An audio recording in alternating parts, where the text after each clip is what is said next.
今天咱们来看这个机器，一台菊花厂的5720S V2版的28匹。这个机器据老铁反映是插电之后，系统灯呢是一直在闪，然后就是不启动。如果我没有估计错的话，它应该是在反复的重启。为了节省大家时间呢，我已经通完电了。这是它的启动记录。我们看到从这块开始，从这里，这还是正常的，往下，这都正常。再往下，这就不正常了。我们看到 UBI 错误，然后再往下呢 UBIFS 错误，往下就全是报错啊，一直没完没了的报错。往下就重启，又是一个启动过程。像这种机器啊，仅限于这种机型报这种错误70%。那有人说了，老王你就为了黑钱，没事就给人换芯片，有点毛病就给人换芯片，这咱们可有图有真相，这不是咱们说。我们看到它这个进到系统菜单里边，它这个总共它这里边一个文件没有，而且是0KB 这个富余，说明这个主存储基本就是报废的状态。机器已经拆开了，里边是锃光瓦亮啊，特别的新。我估计这个交换机的工作环境比老王我的生活环境都要好。板子已经拆出来了，对应刚才报错的呢就是这个芯片，它就是这个机器的主存储，希望也应该就是它有坏块或有问题了。那有人说了，那不可能是供电的问题吗？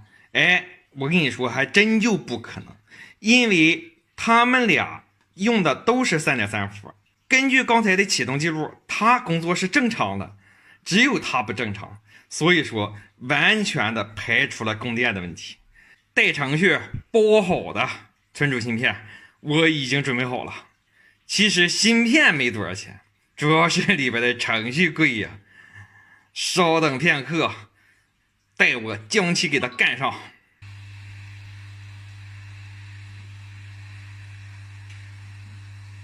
分分钟就把它拼了起来。理论上来讲，这个机器目前插电应该会直接启动。现在我们直接扣盖，见证奇迹的时刻，请在弹幕打出遥遥领先。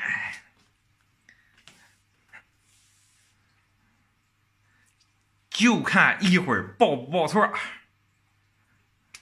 如果报错，他娘的就是 CPU 有问题了。马上加载大包。截止到目前，一切都是好现象啊。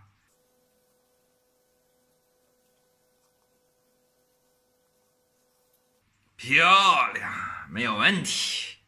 毫无悬念，机器已经成功启动，小灯快乐的闪了起来。命令行也是没有问题，一切正常。握把界面也没有问题，相当的 OK。听说有些人为了我这个收藏夹想要买我这个号，那你想多了，老王我这号练了多长时间呢？本期视频到此为止，拜了个拜。